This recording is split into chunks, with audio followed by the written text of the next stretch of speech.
especial porque en Francia las celebraciones son mucho más discretas, ¿no? Que de costumbre, por razón de la pandemia.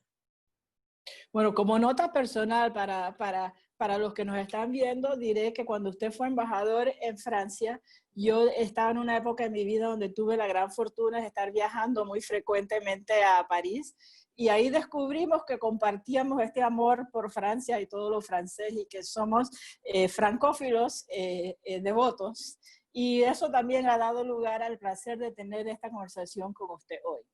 Mire, entrando en materia, le pregunto, ¿de dónde originó la idea básica de que el ser humano tiene derechos innatos solo por el hecho de ser un ser humano?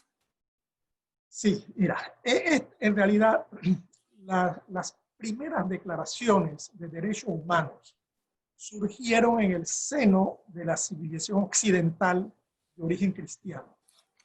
Esa idea de una dignidad común, igual y común, de todos los hombres, con independencia de su origen, raza, religión, posición social, e inspirada en la creencia de una filiación divina compartida por todo el género humano, constituye en realidad una de las más importantes aportaciones del cristianismo a la humanidad.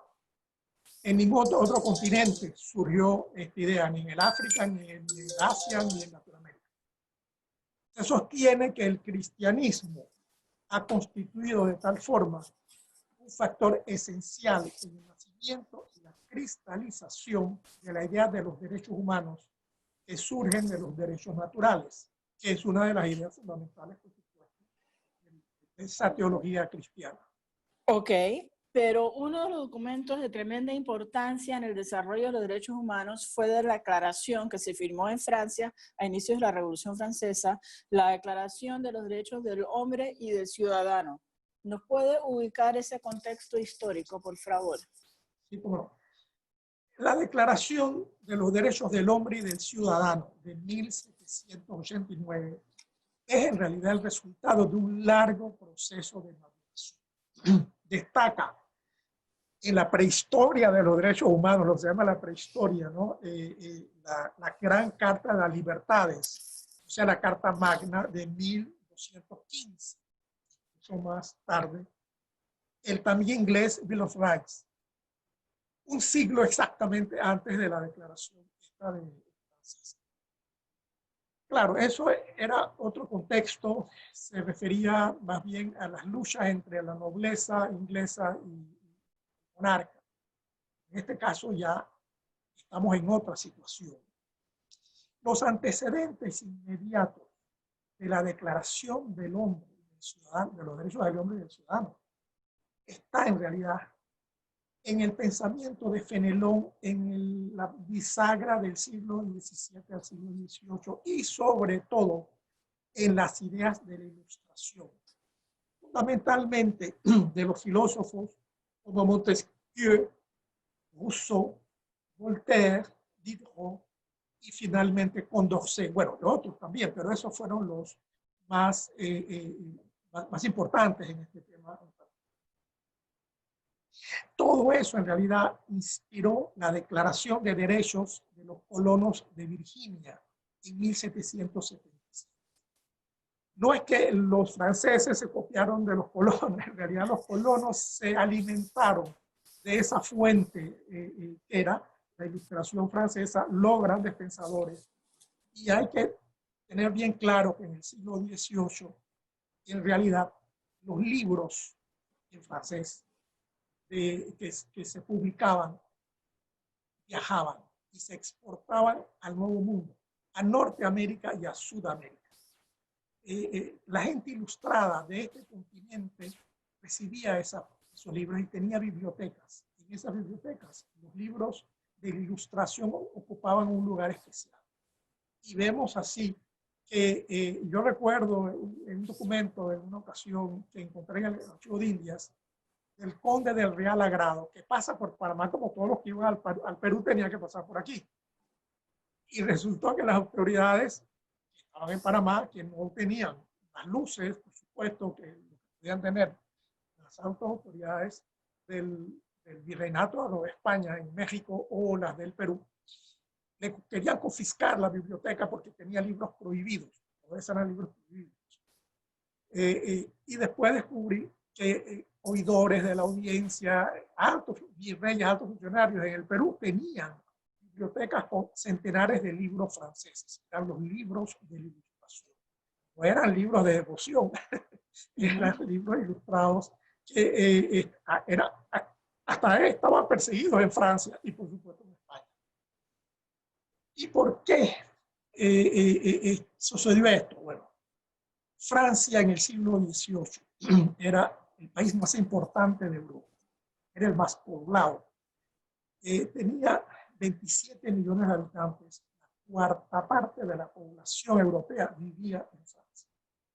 Por un lado, era un país relativamente rico, a pesar de todas las hambrunas y todos los problemas que sucedieron y que dieron al traste con la monarquía con XVI. En Francia teníamos un país con tierras muy feraces, con una población muy laboriosa, tanto de labriegos como de artesanos. Y tenía científicos, en fin. Había universidades antiguas como la Sorbona, etc.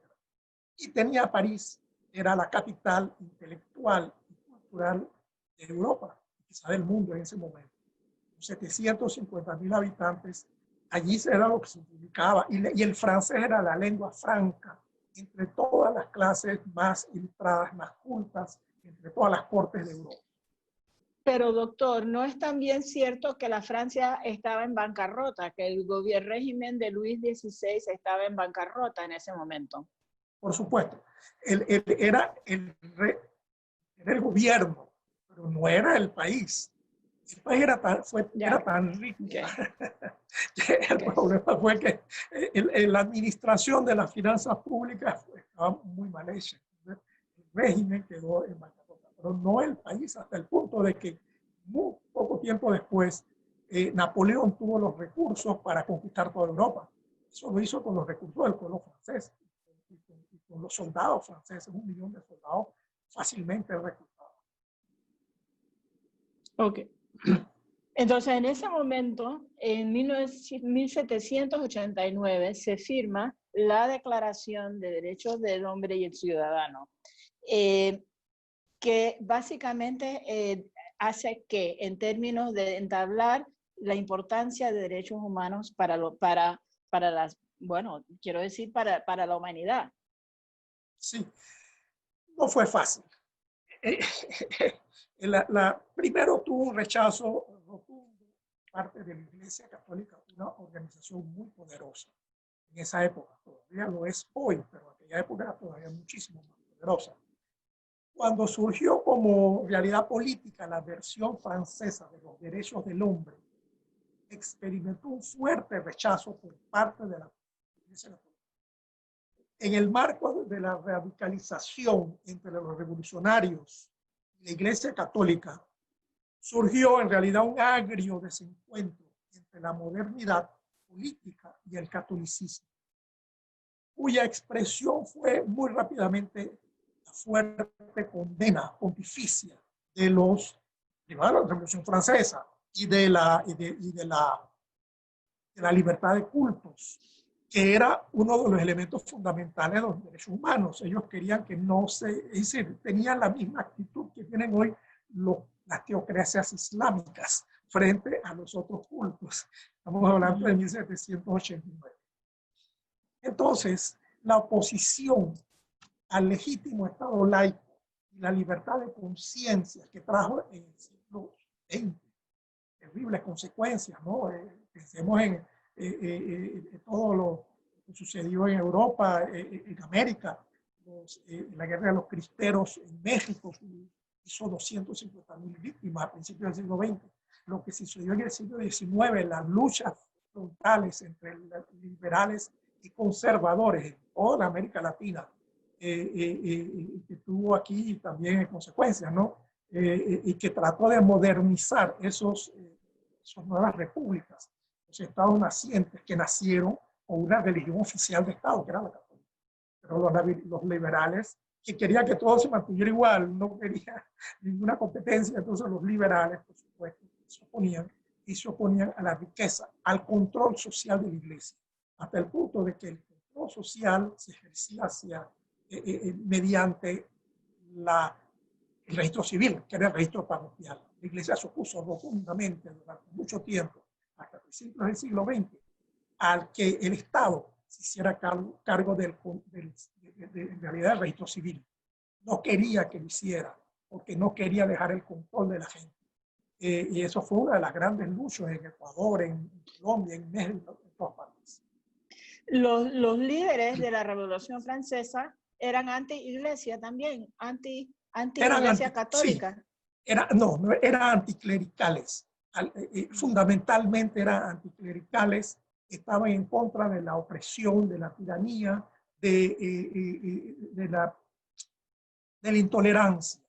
Entonces, esa fue una de las razones fundamentales ¿no? que hizo que la Iglesia Católica se opusiera.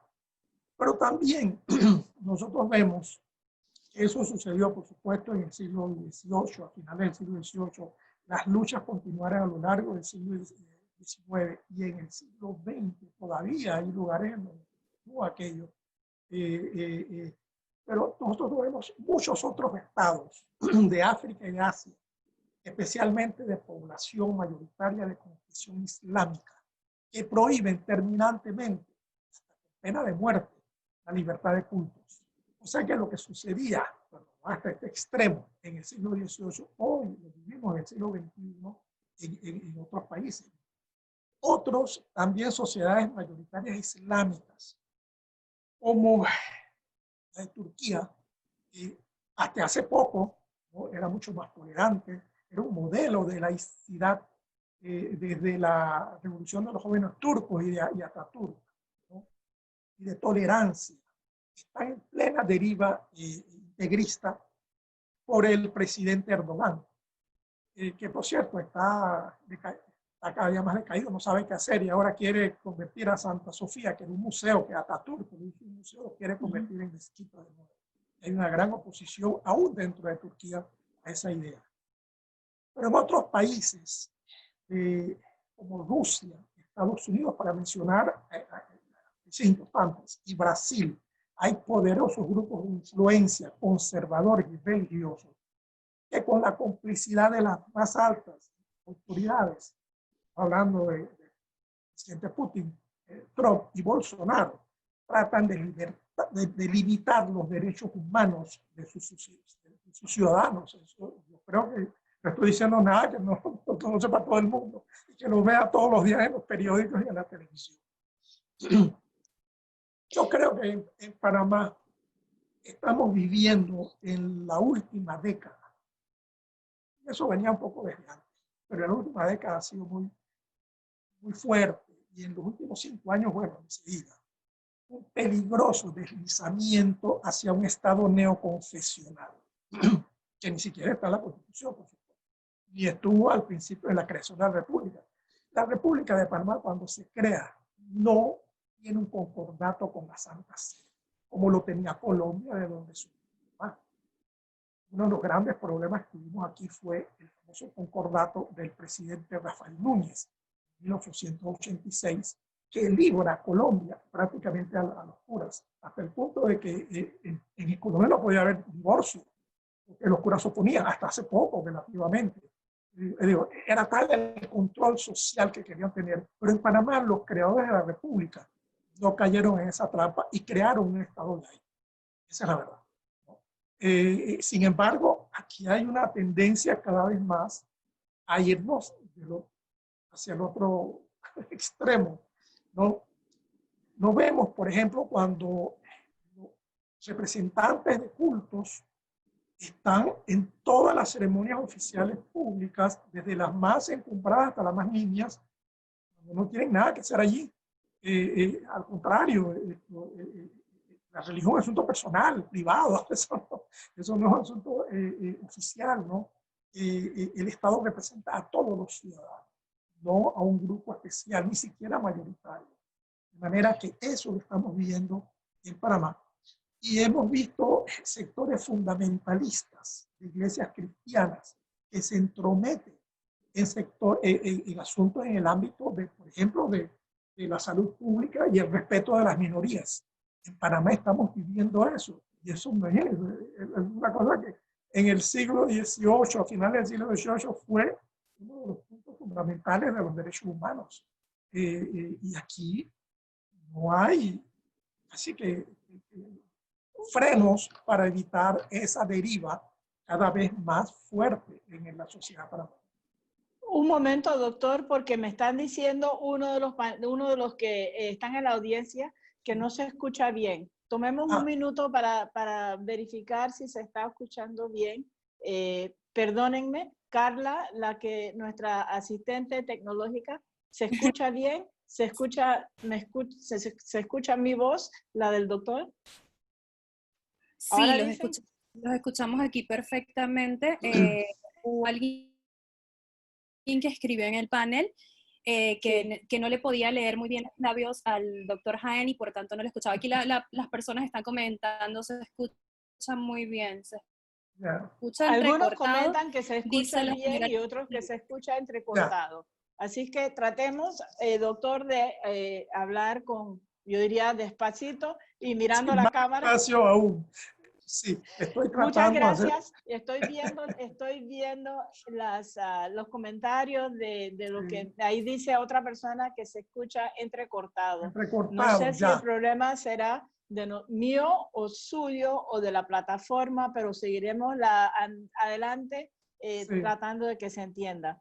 Entonces, doctor, regresando a la Declaración de los Derechos del Hombre y del Ciudadano, que fue redactado hace casi 250 años y hoy todavía sentimos la influencia de esa declaración. Por ejemplo, la Declaración Universal de los Derechos Humanos, firmada por las Naciones Unidas en 1948, está muy inspirada y a veces casi verbatim se ve la inspiración de la Declaración del Hombre y del Ciudadano. ¿No es así? Sí, así es.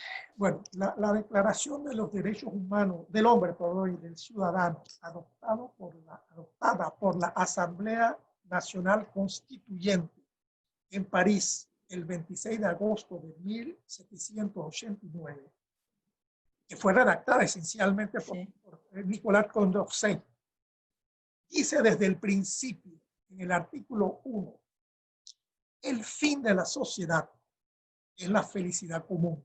Ese es un concepto que recogen los americanos también en su constitución desde el principio, ¿no? La idea de la felicidad, el bonheur. El gobierno ha sido instituido para garantizar al hombre el goce de sus derechos naturales e imprescriptibles. Y en el artículo 2 dice, estos derechos son la igualdad, la libertad, la seguridad y la propiedad. Esos son los cuatro derechos fundamentales que recoge esta. Sin embargo, más bien inspirado en esto, y son 31 artículos con una redacción donde cogen otras cosas. La Declaración Universal de Derechos Humanos, adoptada y proclamada por la Asamblea General de la Organización de Naciones Unidas, en París, por cierto, en 1948, promovida fundamentalmente por Eleanor Roosevelt, inspirándose en la anterior, sostiene de partida en el artículo 1. Todos los seres humanos nacen libres e iguales en dignidad y derechos y deben comportarse fraternalmente los unos con los otros. Esos son los tres pilares de la Declaración de Derechos Humanos: la libertad, la igualdad y la fraternidad, que son la divisa del Estado francés. Liberté, égalité y fraternité. Exactamente. Exacto. Entonces, hablemos de esos conceptos uno por uno. Comencemos con libertad. ¿Cómo se desarrolló libertad en todo su sentido a partir de la Revolución Francesa? Bueno, el primer derecho humano es la libertad, es decir, la oposición a la sujeción, a la tiranía y su condición extrema, la esclavitud. Esta era una condición que se refería a mucha gente, hablando de millones de personas. La esclavitud es una práctica, es una institución muy antigua, ¿no? Que viene desde el nacimiento prácticamente de la civilización humana. Pero estamos hablando de la esclavitud más reciente, es decir, desde 1500 en adelante. Vamos a hablar de la esclavitud antigua en el Imperio Romano, ¿no? Etcétera, etcétera. En el Asia. En esto había tres actores principales.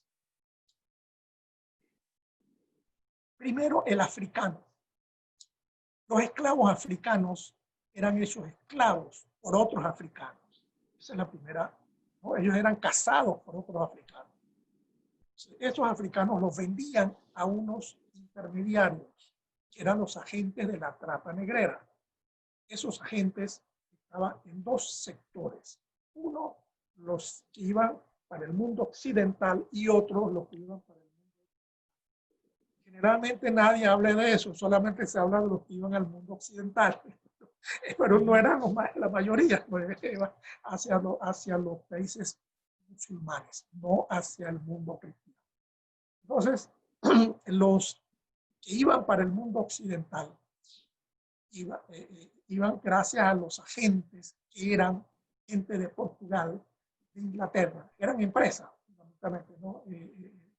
Portugal, Inglaterra, España, Francia, los Países Bajos. Ahí no estaban las agentes. Y Génova.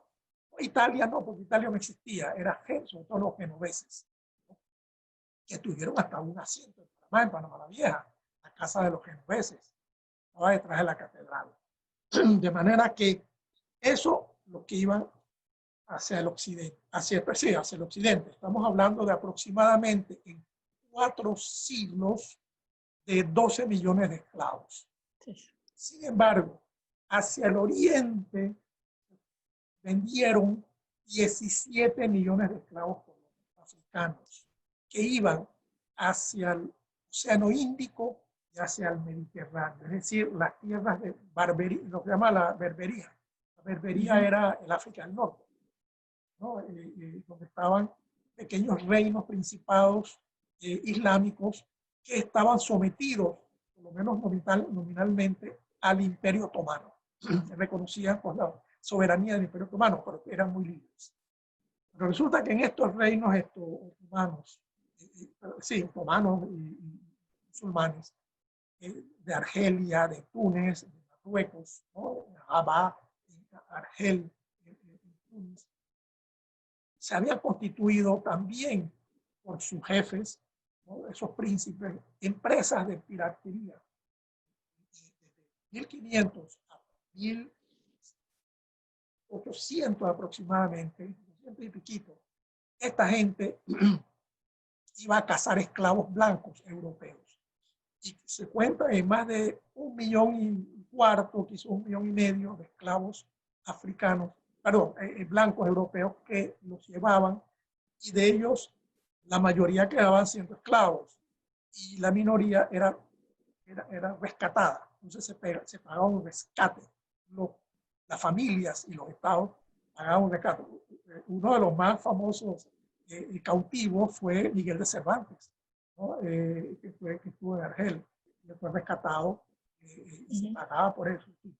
Entonces, de eso nadie habla.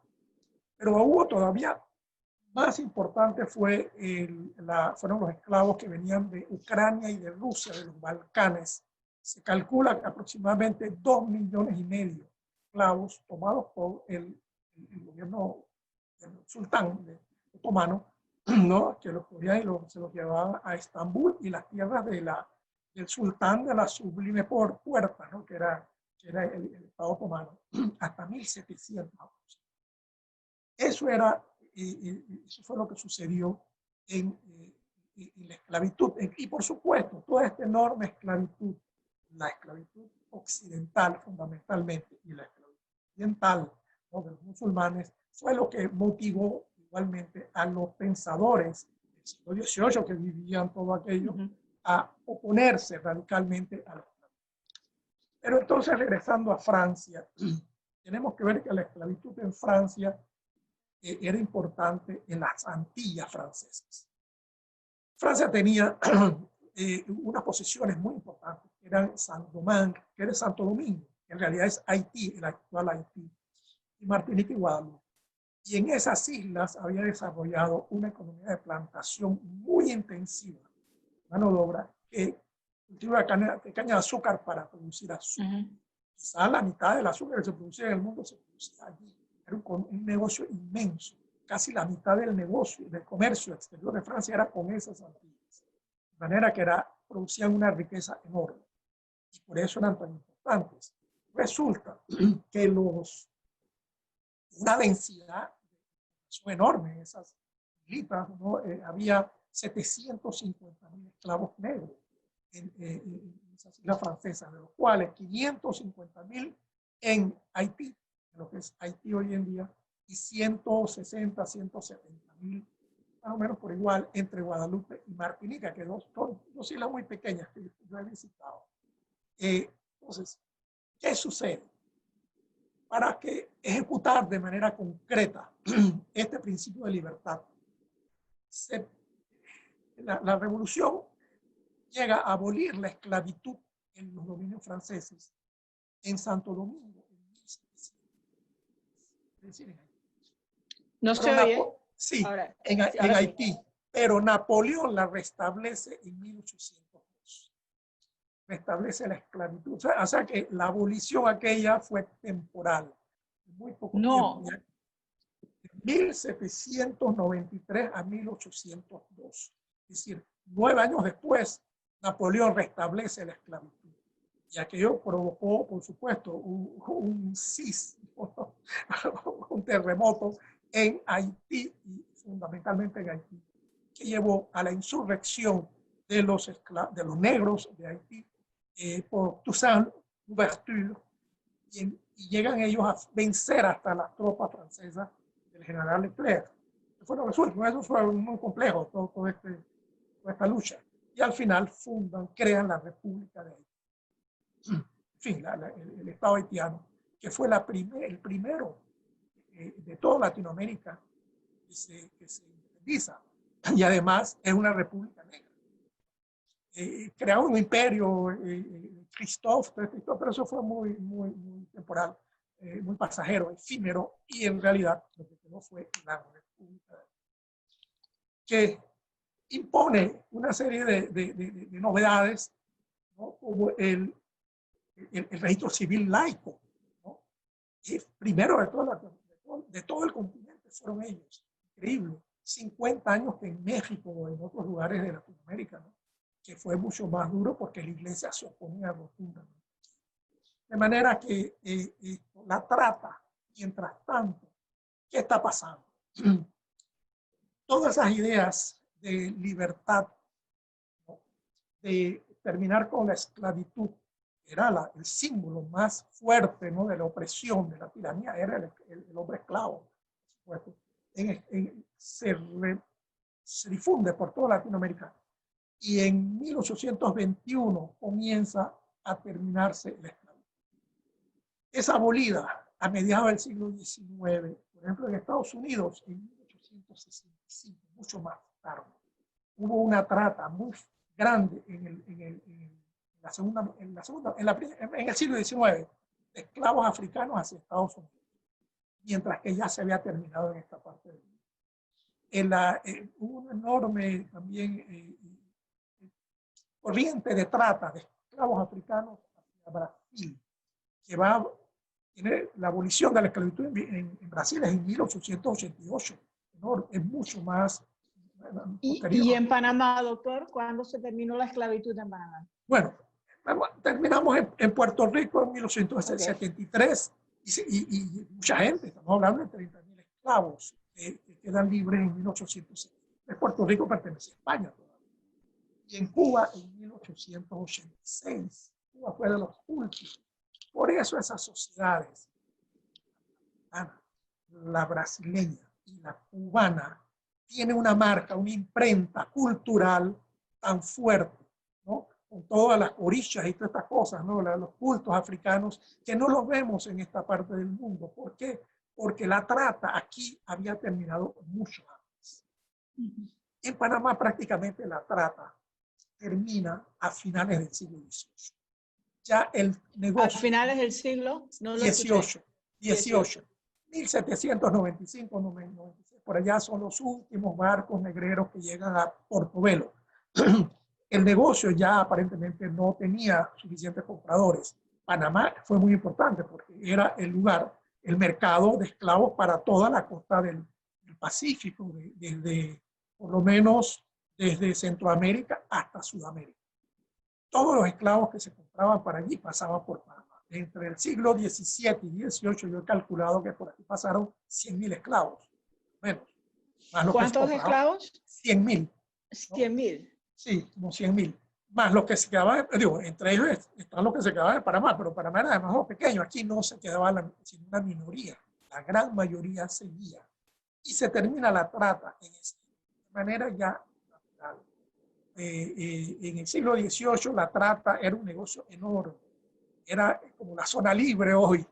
Los hombres más ricos de Panamá eran los tratantes de esclavos. No eran los comerciantes de otra cosa. La mercancía más valiosa eran los esclavos. De manera que aquí se termina ya por esa época, de manera que no llegan esclavos africanos en el siglo XIX. Y aquí, cuando nosotros, Panamá se independiza de España en 1821, en ese mismo acto se une a la Gran Colombia de Bolívar.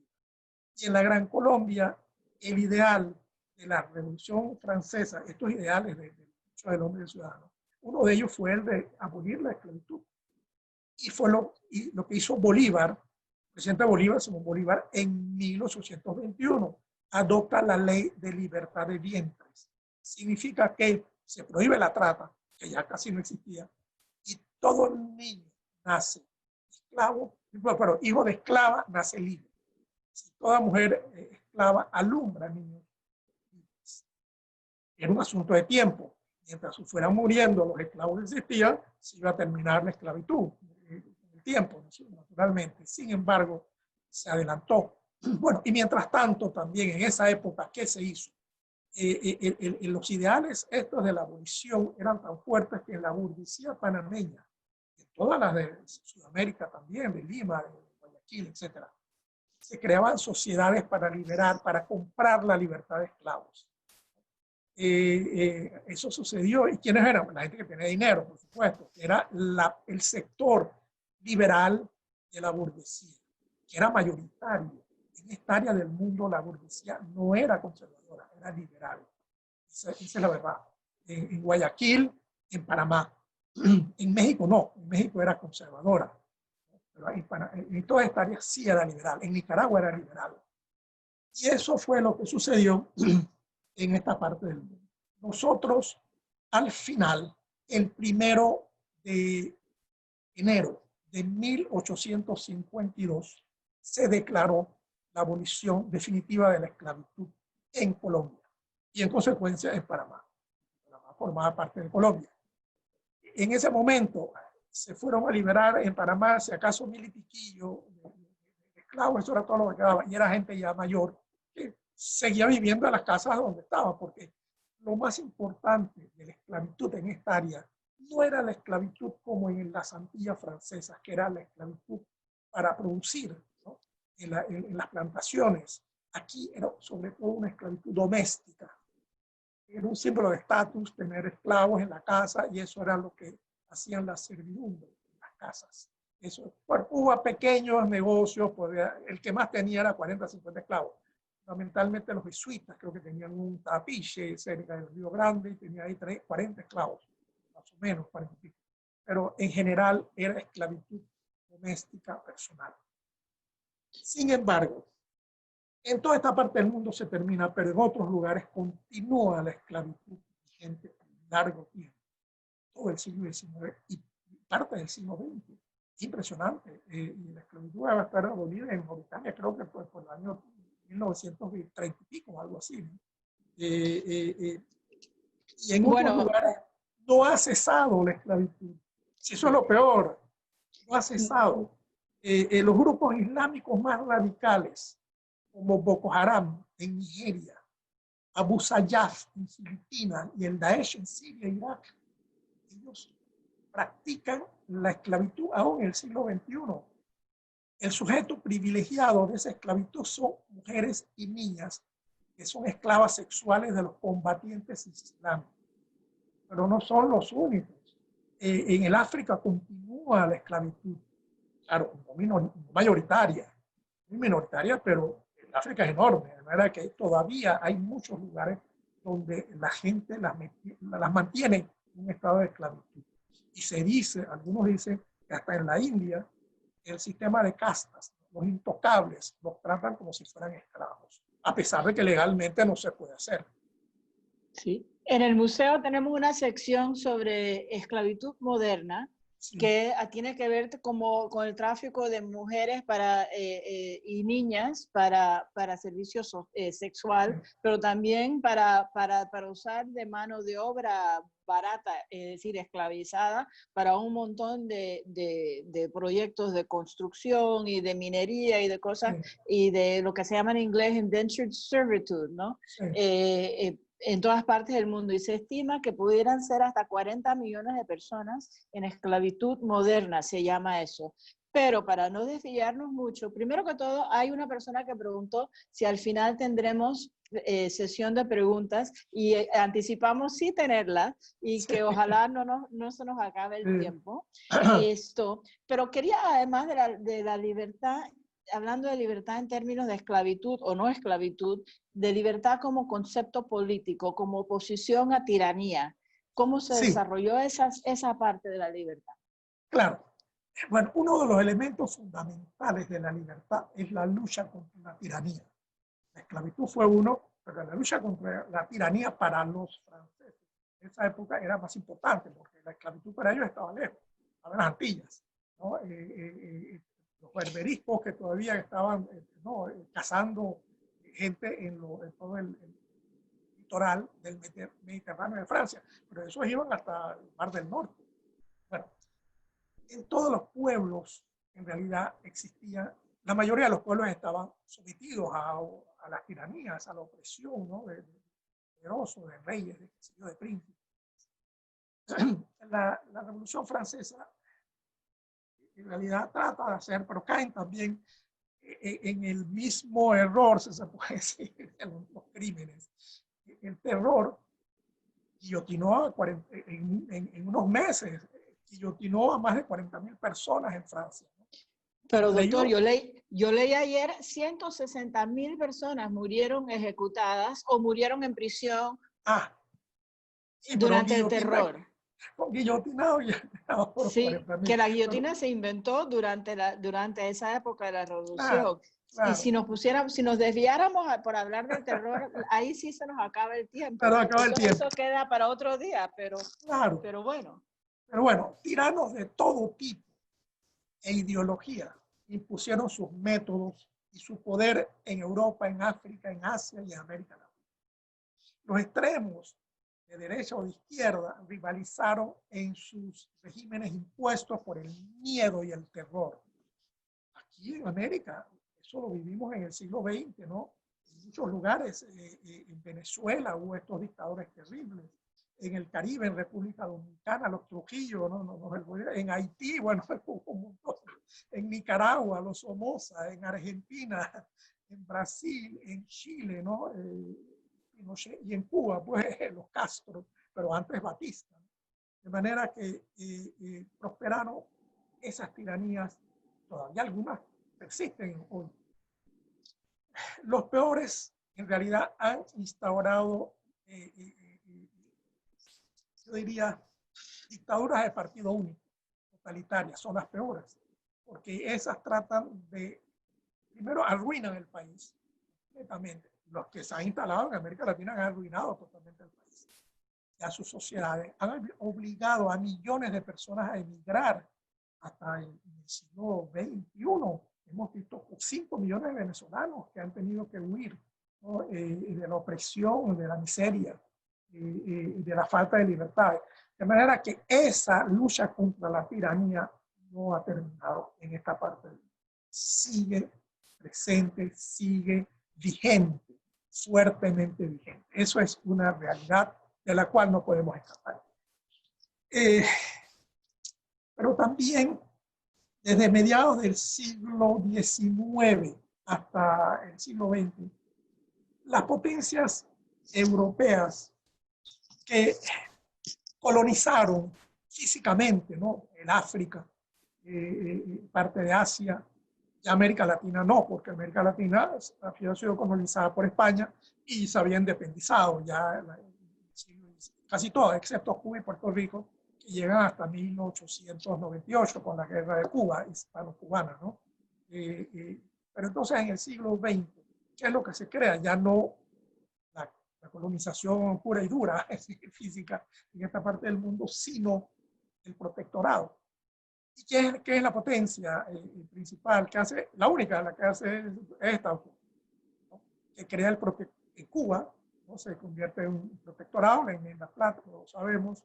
En Nicaragua fue ocupada durante años por el ejército de Estados Unidos. Panamá fue un protectorado desde 1903 hasta 1939. Es una realidad. Aquí hemos querido eso, ocultarlo, pero está en el Tratado del 3 y en la Constitución del 4. Panamá se entregó a los Estados Unidos así. Eso es una realidad, no se puede negar. Y fuimos protectorados hasta 1939 y dejamos de serlo, no porque los panameños lo hubiéramos luchado y lo hemos obtenido, porque el presidente Roosevelt lo decía. El tratado Arias-Roosevelt fue propuesto por el presidente Roosevelt, que era la política de los vecinos, y él quería salir de ese tipo de protectorados, hacerse responsable de los problemas de Panamá y la intervención interna de los asuntos. Ese es el protectorado, ¿no? Y tuvo muchas dificultades, por cierto, porque ese tratado no fue, el Senado no lo aceptó, sino en el año 39, fue negociado en el 37, pero en el 39 fue que lo aceptó por mucha presión de Roosevelt y su enorme influencia y su enorme poder. Si no, no hubiera pasado. Entonces, pero en Panamá se instaló en el centro del territorio, aparte del protectorado de la República, ¿no?, pero desde 1904, que se creó la zona del canal, se creó una especie de semicolonia, donde se practicaba el apartheid, ¿no?, y la segregación racial según las leyes de Estados Unidos. O sea que eso no era un territorio exento de ese problema que estamos viendo, ¿no? Las formas que adquirió la lucha contra, es decir, en favor de los derechos humanos de minorías. Entonces, en este caso, nosotros tuvimos este problema aquí en Panamá, en el centro de la República. Eso sucedió. Pero bueno, en el siglo XX, la lucha contra la tiranía costó más víctimas que nunca. Porque aquí no solamente cayeron millones de seres humanos bajo la tiranía, ¿no?, sino que murieron, simplemente los mataron. Y estamos hablando de una cantidad fenomenal, ¿no? Se dice que en la Segunda Guerra Mundial se murieron más o menos 60 millones de personas. Esas fueron las víctimas de la Segunda Guerra Mundial. Y hubo 3 mayores genocidas del siglo XX. Hubo 3 que fueron tremendos, ¿no? Ellos mataban gente, pero como que matan moscas, ¿no? Adolf Hitler, a él se le atribuyen 17 millones de muertos directamente. O sea que los 60 millones él es muy responsable, porque por supuesto la guerra la inició él. Y entre esas se incluye a los 6 millones de judíos del Holocausto. Quedan otros 2 grandes tiranos que esclavizaron y mataron gente. Uno de esos fue Joseph Stalin en Rusia, el gran amo de Rusia. A él se le atribuye por lo menos 23 millones de rusos, de ucranianos y de bálticos, gente de Estonia, Lituania y Estonia, ¿no?, algunos finlandeses. Pero hubo, aparte, bueno, y el mayor, y hambrunas, los mataba por las hambrunas que ellos provocaban. Los ucranianos los mataron en su mayoría por hambrunas enormes que diezmaban a la gente porque inventaron esta de la cosa de la colectivización sin organizarlos debidamente. Pero tenemos al mayor de todos, el que mató más gente, fue Mao Zedong en China. Sí. ¿No? Bueno, tenía de dónde sacar, así que se aprovechó y se sirvió con cucharón realmente. Y a Mao Zedong se le atribuyen aproximadamente 70 millones de muertos en el siglo XX. Pero quedaron otros genocidios pequeños, ¿no? Entre 1,1 y 5 millones de personas en países más pequeños, ¿no? En Japón, por ejemplo, los japoneses que invaden China en la Manchuria, matan por lo menos 5 millones de chinos, facilito. En Camboya, bueno, en Camboya es tremendo lo que sucedió, ¿no? Pol Pot, un señor comunista, un líder comunista formado en París. Este hombre, digo, sanguinario, mató a la cuarta parte de la población de su país. Impresionante. Y nunca fue juzgado. Murió en paz. Doctor, me apena interrumpirlo, pero tengo miedo que se nos va a acabar el tiempo. Habíamos pensado 1 hora y ya tenemos 52 minutos. ¡Ay, no puede ser! Me dice aquí la asistente tecnológica. Y podemos extender hasta 1 hora y media si usted no se cansa y si la audiencia no se cansa. Claro. Pero tengo que ayudar a que lleguemos porque la gran consigna es libertad, igualdad, fraternidad. Todavía nos falta igualdad y fraternidad. Y además unas cuantas preguntitas. De acuerdo. Bueno, yo creo que hay que decirle una vez por todas que la parte de la libertad y vinculado con la igualdad, la Revolución Francesa, que termina en 1793 con la monarquía de derecho divino y la nobleza de todos esos derechos por la nobleza nacional, lo acaba lo mismo que todo lo que gozaba la Iglesia Católica, su jerarquía superior, etcétera, ¿no? Esa fue parte muy fundamental. Doctor, aquí nos están diciendo en los chats que no importa que nos pasemos el tiempo, que siga, estoy encantada. Así que siga usted. Bueno, vamos a entrar en el tema de la igualdad. Esos son los 3 grandes pilares de los derechos del hombre y del ciudadano. Es un derecho fundamental. Sin embargo, dicha igualdad en esa propuesta solo se refería a la mitad de la población. ¿Por qué? La masculina. Las mujeres no estaban consideradas en esos derechos. No éramos nada. En la Declaración del Hombre no aparecía. Para nada. Las mujeres no existían.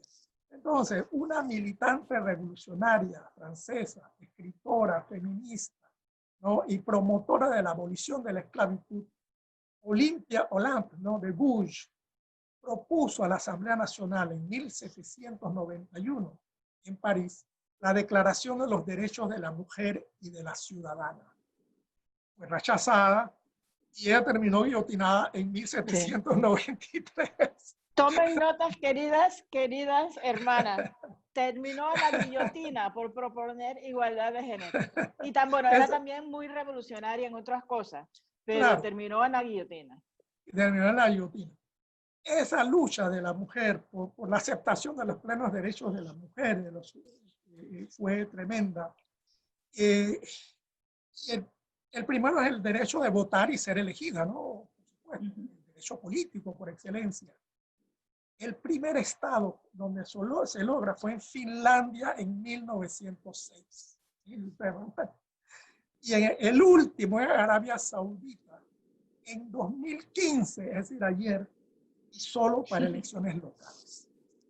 ¿Y en Francia cuándo se logró el sufragio femenino? Bueno, a pesar de todos los esfuerzos de las sufragistas y demás, solo votan todas las mujeres en edad de hacerlo desde 1946. ¿1900 qué? 46. 46, después de la guerra. Después de la guerra. Lo mismo que Panamá, el mismo año que Panamá. Entonces, aunque los hombres eran los sujetos de los derechos humanos, desde la declaración hablamos del 84, tampoco todos los varones tendrán los mismos derechos. No. Primero, el fundamental de votar y ser elegido. Después de pasado el terror, la Revolución Francesa se convierte en una revolución burguesa. Y rápidamente, desde 1795, se instala la modalidad del voto censitario, es decir, reservado a un grupo reducido de hombres que cumplen una serie de requisitos de nivel de instrucción, de renta y de clase social. Sí. En Francia, el sufragio universal masculino se ejerce desde la Constitución de 1799, salvo los periodos de la restauración borbónica desde 1814, ¿no? Después que Napoleón sacado de Waterloo, triunfan los aliados contra Napoleón, y lo llamada monarquía de julio de hasta 1848. Desde el año 48 es que nuevamente se elimina el voto censitario, comienzan los hombres franceses a votar, tener la votación universal. En España, bueno, en España desde 1890, que es pues lo más cercano a nosotros. Igual sucede en Colombia. El istmo panameño, el voto es censitario hasta 1855, cuando se crea el Estado Federal, que es propuesto precisamente por Justo Arosemena, un panameño. Y hasta 1886, cuando viene la restauración conservadora del presidente Rafael Núñez y el famoso concordato, entonces regresamos al voto censitario. Pero allí sí era las elecciones eran sufragio universal masculino en Panamá. Y en Panamá regresamos al voto de las mujeres, llegamos al voto de las mujeres, pero solamente para las educadas, que era una ínfima, según la Constitución de 1941, que además era racista porque no querían saber de negros, de habla inglesa, ni de judíos, ni nada, ni de, en fin, de todas las razas indeseables para usuarias, ¿no? Por supuesto. Y el sufragio universal verdadero desde la Constitución de 1946. Entonces, en realidad, la igualdad ante el derecho es uno de los principios fundamentales de la Declaración de los Derechos del Hombre y del Ciudadano de 1789. Y es raramente alcanzado, solamente en algunas democracias muy avanzadas, como Canadá, Estados Unidos, todos los problemas que estamos ya viendo. Los estados de la Unión Europea, saben que hay 2 o 3 ahí que tentados por otras cosas, la autocracia, ¿no? Y la discriminación, Polonia, Hungría, fundamentalmente. Corea del Sur sí es una democracia real, Taiwán igual, Singapur, Australia y Nueva Zelanda. Paremos de contar. El tema de la igualdad. Regresemos a nosotros. Panamá es uno de los países más desiguales del mundo. Sí. Eso es la verdad. Lo vemos, los contrastes son dramáticos. Aquí en la capital y en el interior no vaya peor, ¿no? Para hablar de disparidades, las máximas que hay en Panamá, en el gobierno panameño, en el Estado panameño, tenemos disparidades tales como extremas de ingresos, como el funcionario que menos recibe y el que más recibe recibe 100 veces más que el que menos. Increíble. Estamos hablando entre un pobre aseador que tiene el salario mínimo en el Estado y un piloto del canal que es el que gana más. Hay 100 veces más cuando se dice que normalmente, y ambos son funcionarios, que normalmente lo ideal es 7 veces más entre la persona menos calificada y la persona más calificada, para impedir, por supuesto, que nadie quiera calificarse. Tiene que haber un incentivo para que se califiquen y los funcionarios sean mejores. Eso es lo ideal. Aquí tenemos 1 a 100 en vez de 1 a 100. Además, los privilegios exorbitantes que vemos en Panamá entre ciertos altos funcionarios públicos, que permanecen sin cambiar nada, disfrazados por el uso de autos lujosos. Y uno no ve ni siquiera en Europa, países mucho más poderosos y mucho más ricos. Los altos funcionarios no andan en carros tan costosos como aquí, ¿no? Autos exonerados de impuestos, eso tampoco se ve. Inmunidad judicial tampoco existe, ¿no? En los parlamentos de verdad eso no existe. Todo el mundo es igual ante la ley. Eso, viáticos, gastos de representación y de movilización. Yo veía últimamente representante de corregimiento, gastos de movilización. Pero ¿movilizar para dónde? No es muy lejos. Entonces, tenemos, bueno, no hablemos del grupo de gente que vemos nombrados en ciertas instituciones que van a cobrar su cheque cada 15 días. ¿Dónde están? Entonces se pregunta dónde están, dónde están trabajando, ¿no? Entonces, en Panamá la igualdad de los ciudadanos ante la ley es en muchos casos letra muerta. Bueno, el ejemplo es muy claro entre el pobre hombre que se robó, dicen aquí, una gallina o un mango o cualquier cosa, y el delincuente de cuello blanco y de alto perfil. Uno está en la cárcel años esperando un juicio que nunca sucede, ¿no? Sí. Por casi nada, y el otro exhibe con una arrogancia, ¿no? Sus fortunas malas vidas, ¿no? Y muchas veces gracias al saqueo de los fondos públicos, ¿no? Directo o indirecto. Esta situación es tolerada por una población que sufre de uno de los peores sistemas educativos del continente americano, que desde hace medio siglo ha ido además decayendo. Desde la década del 70 comenzó esta decadencia. El sistema educativo panameño que nos ha llevado a la situación actual, ¿no? Que algunos no quieren ver, ¿no? Tuvimos una ministra que no quería hacer pruebas para ver cuál era el nivel de la educación panameña. ¿Por qué? Porque era la única forma de saber cómo estamos frente a los demás. Entonces, este sistema panameño de baja calidad educativa es alimentado, creo yo, y mantenido por un sistema político corrupto, populista, que forma ciudadanos manipulables, la mayoría apenas alfabetizados. Esa es la realidad. Mucha gente aquí no entiende lo que está leyendo siquiera. Es además un sistema muy desigual, en el cual la escuela privada, para una minoría, puede pagar, educa mejor que la escuela pública, ahondando las desigualdades sociales.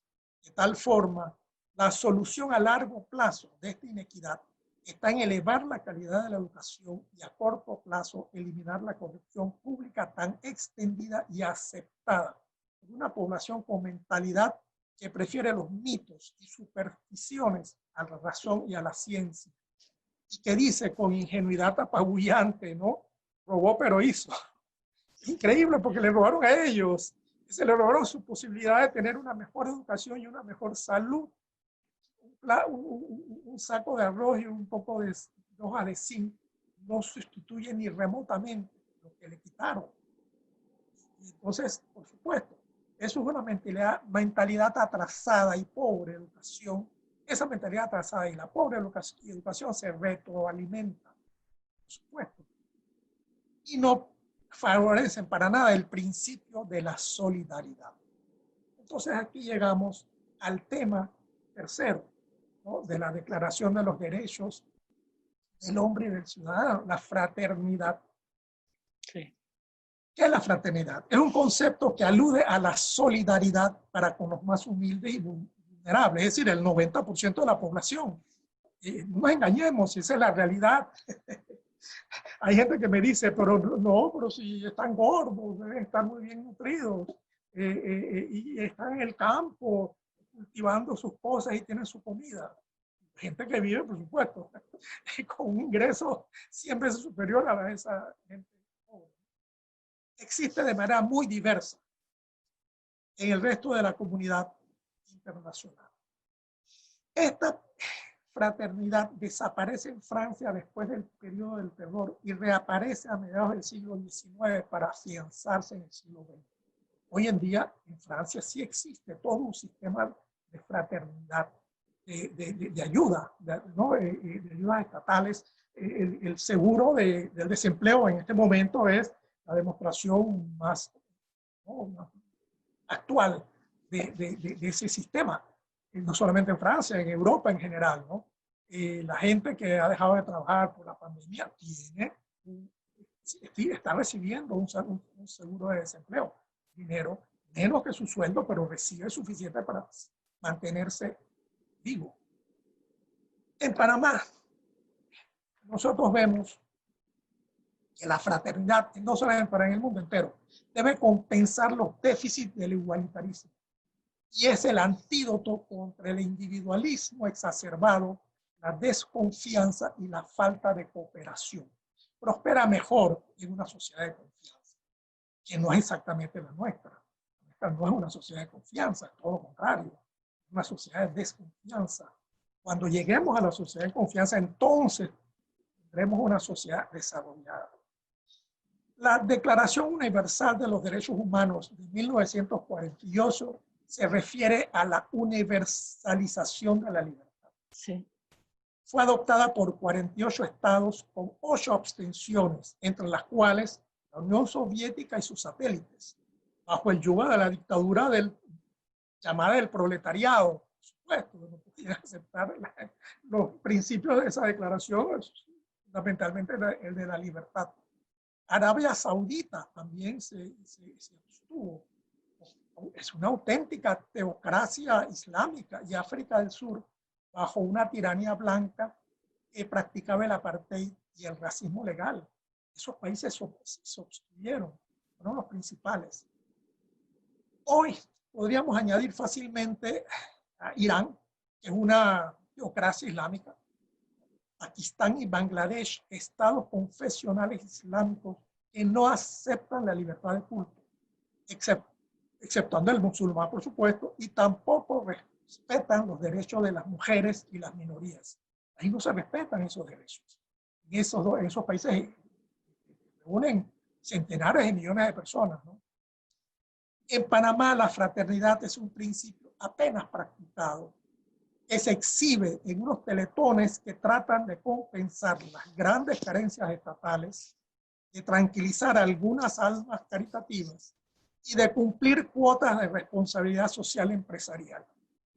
Esa es la verdad. En realidad, aquí tenemos un Ministerio de Asuntos Sociales que tiene que hacer todo lo que hace la gente que está en esos teletones y que participa y que contribuye. Entonces tiene que hacer eso porque el Estado no lo hace. Existe aquí en Panamá una caja de seguro social con graves problemas financieros, eso lo vemos todos los días en la televisión.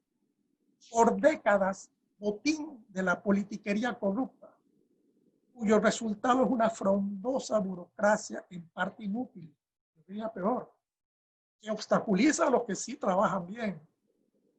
Tiene servicios deficientes en algunos lugares, no en todos, que hasta evitan, en algunos lugares que evitan, muchos asegurados humildes no quieren ir al seguro, prefieren ir al médico local, privado, y otorga pensiones, excepto para algunos centenares de privilegiados de la fuerza pública, realmente miserables. Las pensiones, la gente aquí trabaja años, 30 años, y lo que reciben es la mayoría, la inmensa mayoría, una miseria. Además, hoy, bajo una situación excepcional de pandemia, la abultada burocracia gubernamental sigue recibiendo sus emolumentos completos cuando, salvo trabajadores de la salud y seguridad, no labora de tiempo completo. Ojalá pronto se ejecute un descuento para los altos funcionarios públicos para alimentar un fondo de ayuda social destinado a la gran mayoría más necesitada. 4 meses después del inicio de la cuarentena y la pérdida de centenares de miles de puestos de trabajo en el sector privado, a las cuales añadimos todos los informales, que no están recibiendo gran cosa. Todavía esperamos el cumplimiento pleno de esa promesa de los líderes políticos. Mientras, gran parte del proletariado no recibe sino migajas, una bolsa de comida de vez en cuando y un bono de $100, cuando en Costa Rica llega a 200. Costa Rica tiene menos recursos que Panamá, tiene un Producto Interno Bruto per cápita menor, llega a $250 por familia en la misma condición. Esa es la realidad de la fraternidad famosa panameña, basada en la Declaración Universal de los Derechos Humanos de 1948, hija de la que nos legó la Revolución Francesa de 1789, está la Convención Americana sobre Derechos Humanos de 1969, el llamado Pacto de San José, de la cual formamos parte plena. Entró en vigencia en 1978. Fue adoptada por 25 Estados miembros de la OEA. Naturalmente no estaba desde el principio Cuba, la isla del doctor Castro, para la isla del doctor Mogó, cuyo gobierno también desprecia el concepto de derechos humanos, por supuesto. Trinidad y Tobago es un estado que denunció esta convención en 1998 porque deseaba continuar practicando la pena de muerte. Y la Venezuela chavista, sometida a La Habana, lo hizo en 2012 porque no puede objetivamente cumplirla, ni la cumple. Existe hoy el Consejo de Derechos Humanos de las Naciones Unidas, fundado en 2006 con 47 Estados miembros, entre ellos hoy los que lo irrespetan sin tregua, como Cuba, China, Arabia Saudita y Venezuela. Inaudito que esta gente forme parte de un Consejo de Derechos Humanos, ¿no? Esas deprimentes situaciones inspiran a redoblar esfuerzos para lograr que se imponga a todos el ideal original de la Revolución Francesa, libertario, igualitario y fraterno, promesa de verdadera paz. Su vigencia es más necesaria que nunca en estas primeras décadas del siglo XXI, que debe ser el del avance de la humanidad gracias al desarrollo de la ciencia, la tecnología y la solidaridad. Es el siglo de la conquista de las estrellas. Muchas gracias.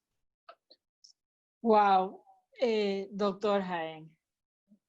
Usted viera todos los comentarios que ojalá después tenga. Yo a los que me están viendo es la primera vez que hago esto y no sé bien manejarlo, pero ojalá después le podemos mandar todos los comentarios. La audiencia está absolutamente encantada y fascinada. Quisiera seguir con usted hasta las horas de la noche, quizás.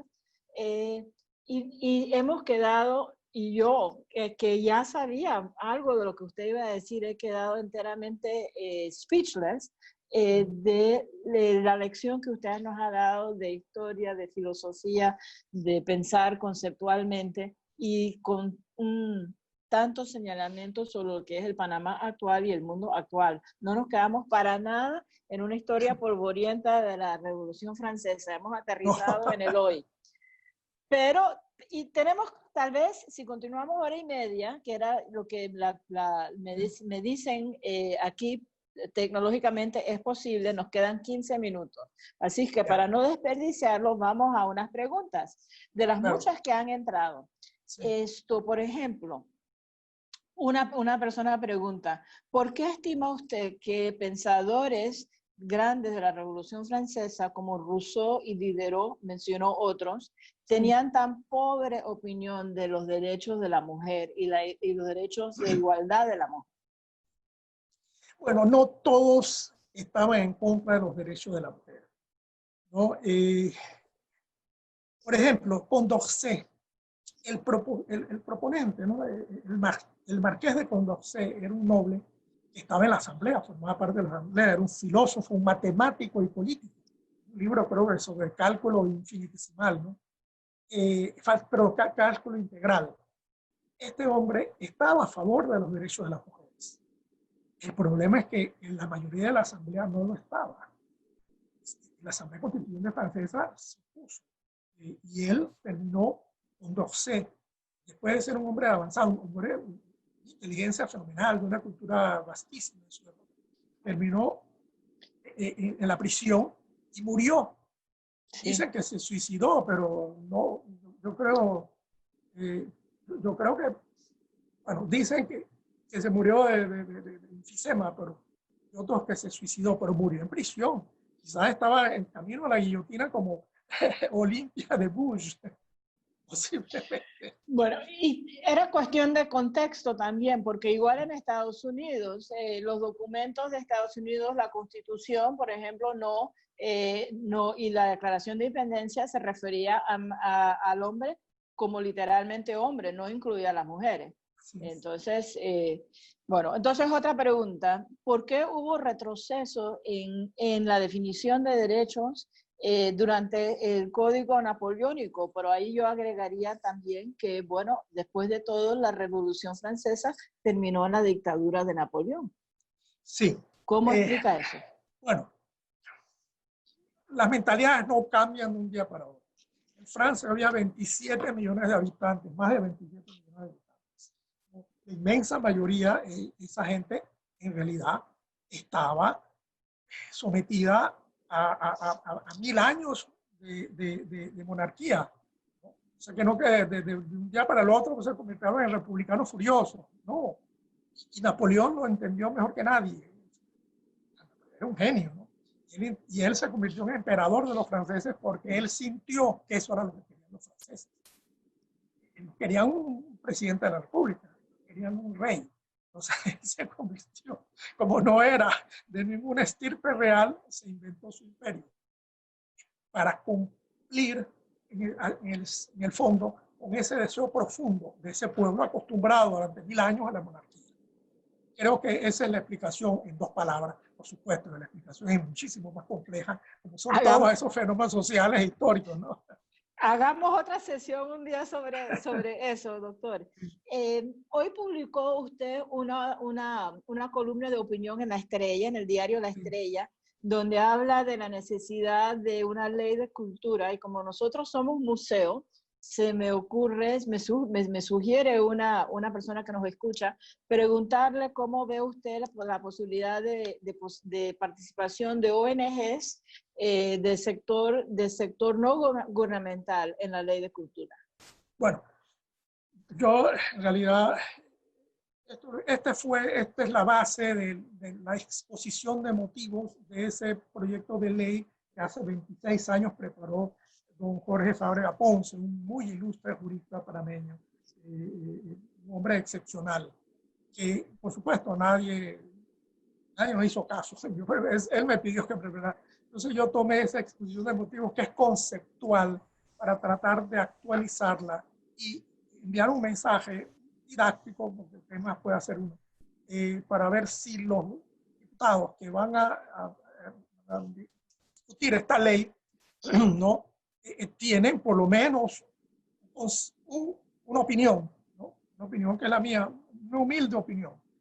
Yo creo, una vez estuve hablando con el ministro de Cultura y le dije que me parecía muy importante que se pusiera en contacto con los patronatos, porque los patronatos, que son la sociedad civil, ¿no? Fundamentalmente, y sobre todo el Panamá Viejo, que es el mejor, juicio de lejos, ha hecho un trabajo fenomenal con muy pocos recursos, con una gran motivación, ¿no? Con una gran ilusión, una gran mística. Entonces, esa gente se sentían un poco, al principio, pues, primero hay que llamarlos. Esa es la primera cosa que hay que hacer. Y ponerse de acuerdo con ellos para que sigan contribuyendo y tratar de ayudarlos. Porque estamos todos ayudando a la misma cosa, es decir, al mejoramiento de la cultura en Panamá. Ese es el objetivo. Si el objetivo es que la cultura sea toda controlada por el Estado, eso no tiene sentido. Eso funciona en los estados en donde hay recursos, donde hay gente formada. Pero aquí no hay un solo conservador del museo de verdad.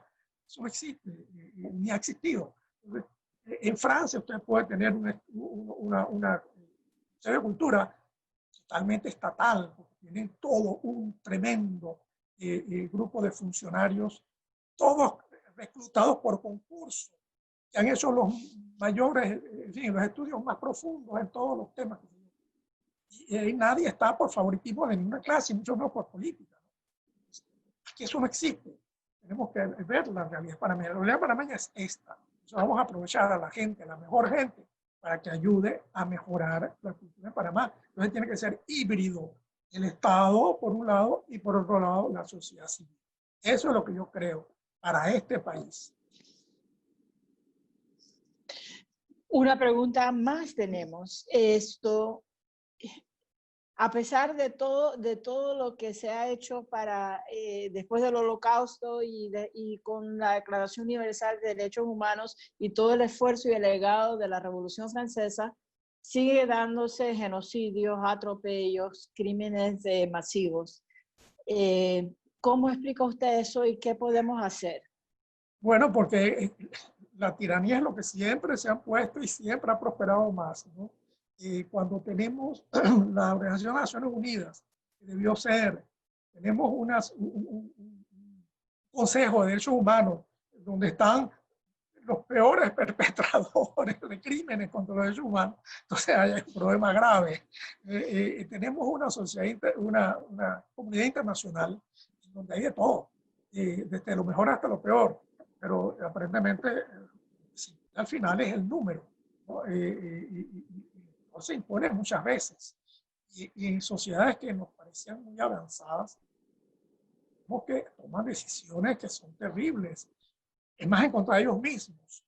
Vemos en los Estados Unidos, clarísimamente, ha habido un retroceso de la presencia y de la influencia de Estados Unidos en la comunidad, en el mundo. Eso es obvio. Yo no sé quién no lo ve, pero ellos abandonaron el Asia y los espacios vacíos no existen en la naturaleza y mucho menos en la geopolítica. Abandonaron el Asia, ¿y quién tomó eso? China. La República Popular China tomó ese espacio. Europa. Resulta que se alojaron de sus aliados tradicionales y entonces Europa, los ingleses quedaron navegando en medio de la nada, en medio del Atlántico, han quedado, se fueron por ese camino. ¿Y qué pasó? Pues, yo siento que está como que tratando de reforzarse y hacerse más poderosa. Yo estaba viendo hoy al presidente Macron de Francia, que es uno de los dos grandes líderes de Europa. Europa tiene dos grandes, el resto es cuento. Es el presidente de Francia y la canciller alemana. Ellos son los que imponen allí, afortunadamente, sobre todo la canciller alemana. Quizás el pilar más importante. Es una mujer alemana y tiene una fortaleza fenomenal. Entonces, esos líderes están tratando de hacer, han ido reforzando esa Europa y hacerla más autónoma y más independiente, porque los Estados Unidos simplemente en el Medio Oriente, no se fue y le dejó el lugar a quién, a Rusia, más que a Turquía. Turquía es un lugar secundario, una pieza secundaria de esta ecuación, pero es Rusia la que ocupa ese lugar, sin ninguna duda. Turquía está enredada en esta lucha, pues, en Siria y en Libia. Se ha metido un disparate en Libia que no tiene nada que ver, digo, pensando en el Imperio Otomano, imagínate, qué barbaridad, ¿no? Que no tiene ningún futuro. Entonces, esa desaparición, ese repliegue de Estados Unidos a los asuntos internos, eso es, no, por un lado. Y por otro lado, las políticas internas también no son las más favorables al desarrollo de los derechos humanos y al liderazgo, un liderazgo internacional, para nada. El más líder es el primer ministro de Canadá hoy en día. Si me lo permite, doctor, yo agregaría, en respuesta a esa pregunta que vino de una de las personas... Pero es más experta que yo en ese tema. No, que eso va directo al mensaje del museo, que dije al principio. El mensaje del museo es que los derechos humanos son universales y a todos nos corresponde defenderlos. Y no podemos depender de gobiernos, ni de instituciones, ni de ONGs. Tenemos cada uno de nosotros aceptar la responsabilidad de estar vigilantes a los derechos humanos de todos y salir a defender, porque la pelea por los derechos humanos no se acaba nunca. No se acabó en 1789, ni en 1400, ni en 1948, y en el 2020 y el 2021 vamos a estar todavía luchando. Voy a cerrar, doctor, con las gracias a todos, pero le voy a dar oportunidad que diga una cosita de Voltaire. Yo sé que Voltaire es un héroe para usted, uno de los grandes pensadores franceses. ¿Quiere despedirse diciendo algo de Voltaire? Bueno, primero, el único busto que yo tengo en mi casa es el de Voltaire, que está allá en la biblioteca, arriba de la televisión, un busto que compré en París. Y no porque yo tengo una pasión por las estatuas, ¿no? Y las imágenes. Voltaire fue una descripción, ¿no? Era un burgués François-Marie Arouet se llamaba. Él fue un filósofo, abogado, historiador, escribió muchísimo. Las cartas inglesas, él vivió en Inglaterra y quedó maravillado por el sistema inglés frente al francés. Él era un gran crítico del sistema francés, ¿no? de la monarquía absoluta de Francia, y las cartas filosóficas, varias de ellas, entre ellas el Cándido, como se la famosa, ¿no? ¿Qué era lo que él decía? Sobre todo, los beneficios de la libertad y la crítica de la sociedad francesa. Él estaba en contra del despotismo y de la intolerancia. Tenía una noción laica de la felicidad francesa frente a la noción religiosa, ¿no? Todo es para ir al cielo. Él no creía en eso. Él creía que la felicidad había que hacerla aquí y el bien había que hacerlo aquí. Nada más, ¿no? Fue uno de los pensadores más influyentes durante todo el siglo XVIII en Europa, solamente en Francia. Él fue tan influyente, un hombre tan importante, que tuvo una vida, pero de lo más rocambolesca, ¿no? Increíble. Perseguido, lo metieron en la cárcel y salió huyendo, y en total terminó viviendo en Cherney, al lado de Suiza, para poder rápidamente salir huyendo a Suiza si la autoridad francesa quería agarrarlo, porque las obras de él, ¿no? Olían a azufre. Esa era la cosa. Entonces, él se hizo amigo de los famosos monarcas ilustrados, de Federico de Prusia, y vivió en la corte de Federico de Prusia. Y después pues se pelearon, ¿no? Porque un déspota, Federico el Grande, y Catalina de Rusia, con Catalina, la emperatriz de Rusia, también una mujer ilustrada, mantuvo una correspondencia muy grande y muy importante con Rusia. O sea que tuvo una enorme influencia, no solamente entre el grupo de filósofos y estudiosos, no, tuvo una influencia en los círculos más elevados, en la sociedad. Luis XV, creo que también, que lo persiguió, pero al mismo tiempo quería tenerlo, en fin, fue un hombre excepcional, definitivamente. Así fue. Bueno, entonces nos despedimos con un saludo a Voltaire y unas gracias muy sinceras a usted, doctor Jaén. Fue un lujo tenerlo hoy, poder conversar con usted. Muchas gracias a los que estuvieron con nosotros. Se nos acaba el tiempo, les digo adiós y feliz Día de la Francia a nuestros amigos franceses y francófilos. Gracias a ti y a todos ustedes que permitieron eso y a la invitación del museo que me dirigieron amablemente. Cuando abra lo invito. Gracias. Sí, de acuerdo. Chao. Gracias. Hasta luego.